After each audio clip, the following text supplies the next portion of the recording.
start saying that I came to the UAE for personal reasons, family member being over there, not my choice, never intended to leave my home country and go there. I didn't know what to expect. I had no clue where I was going. I had no idea how people would dress up like, how good their English would be, the way they would look at me, the way they would interact with me or I would interact with them. I had no clue whatsoever. So had lots of questions nobody could answer, actually. Said, okay, right, I'll just jump in the plane, reach there, see how it's like, and see if I can adapt.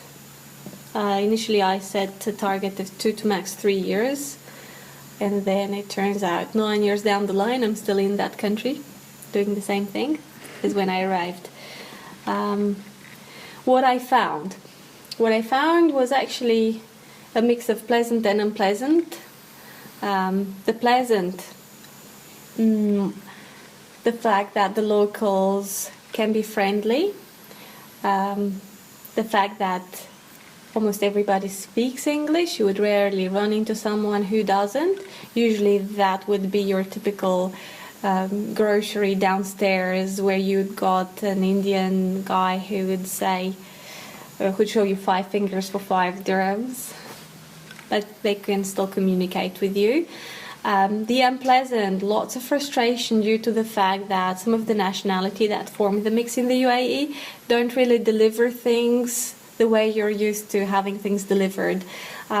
Example, you might ask for the watchman to come and help you with a leak on your sink.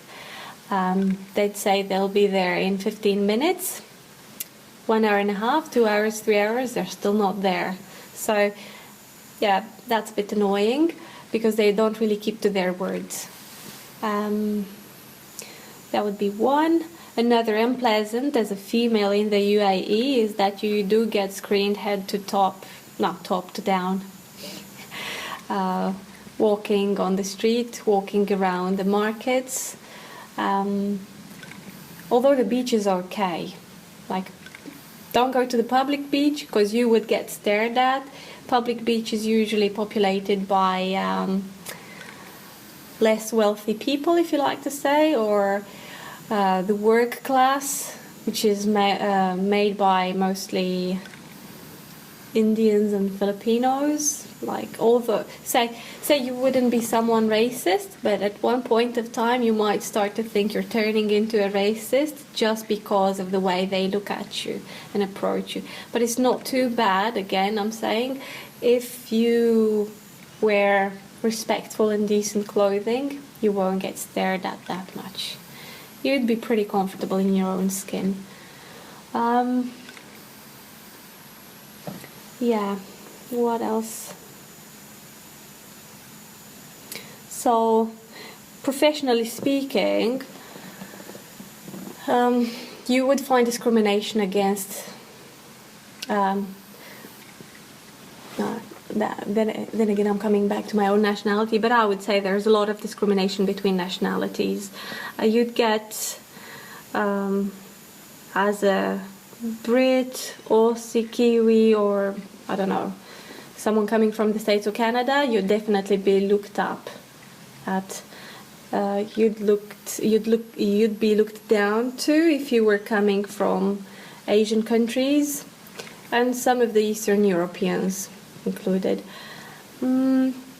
Yeah, you might earn more as a Canadian. Yeah, the passport makes a difference, big time. And if you've got experience on top of your passport, even better. Got more chances of being recruited by a bigger organization. As a physio, if I was to choose between a private clinic or a hospital, I'd definitely go to a private clinic. The income tends to be higher in private practice as opposed to hospitals. Yeah, and again, different private practice offers different sort of packages, like you might be hired on a commission basis and have no basic salary, or you might have a basic plus a percentage of what you make. But private practice is usually pretty well paid. Trying to think in Australian dollars, your pay could vary anywhere between trying to think, 20 divided by 3. So like anywhere from 6,000 Australian dollars to 12,000 Australian dollars, or even higher, depending on how much you work. So those are the possibilities that I'm aware of at the moment. Pretty good, I think. Taxation. Everybody thinks UAE is tax-free country. Not so, especially if you get to rent a place. If you are provided with the company's accommodation, happy days, you get to save some. But if you think about how much you need to spend on your daily expenses, you got a lot of hidden tax in there. So end of the year, I'd always think back, well, I came here to save some money, but how much did I really save? And if I look back, 9 years ago, I was saving a lot more than I'm saving today, although I may have tripled or quadrupled my income because of the rent going up almost on a yearly basis. And now since the Expo 2020 is coming, the rent might go up anywhere between 5 to 15% yearly. Government thinks they have a control over that, and they promise to control that. However, I don't see that happening much.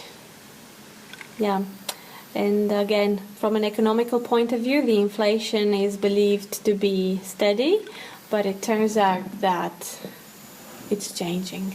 It's changing, and I see a dramatic change in the past 2-3 years. What's going to happen in the future? Well, predictions aren't that great because the population is constantly increasing. You see on a monthly basis more foreigners jumping in, which leads to rents going up, salaries going down, prices going up. So that's what's happening at the moment. From what I've seen, again, personal experience. I'm no statistician. Yeah, that's what I hear around me. People involved in different sorts of business fields say the same thing. Inflation going up, and again, if we are to talk about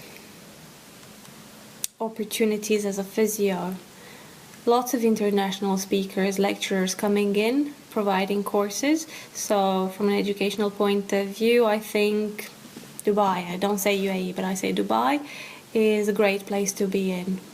Lots of international conferences happening. Every 2 years, I think, we have an international conference happening on Physio Society. Last year we had the World Low Back Pain Conference held in Dubai. That's going to move to Singapore, if I'm not mistaken, in the following on the following conference.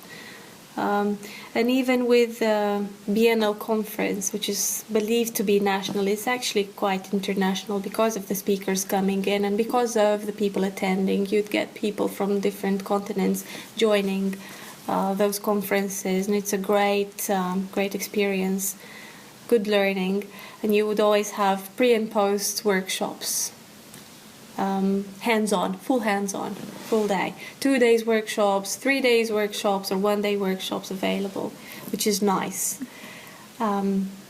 McConnell's taping, for example, was there since 7 years ago, and it's ongoing. Remember Alfio Albacini coming in and teaching, and he's Jenny McConnell trained, straight from her. So again, going to international speakers, I'll put Michael Shacklock on that list. Kim Robinson, Toby Hall, yeah. We had this South African guy, Douglas Hill. Don't know if you heard about him. Yeah, quite interesting, especially in muscle activation. Gonna censor that there. Yeah, I can't think of others right now, but there's a bunch of them coming. So keeps you going, really. You don't get the chance to get bored and think that you've reached the limit of your career there, because there's always something happening and going on. Yeah, work environment.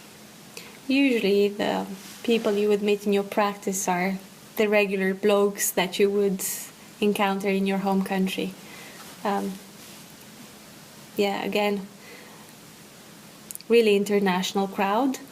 And you know, they come with a problem to you. They expect you to help them, and they put their trust at your feet, mostly. Nice people to work with. I haven't heard of any bad experiences from physios, but that doesn't mean it doesn't happen.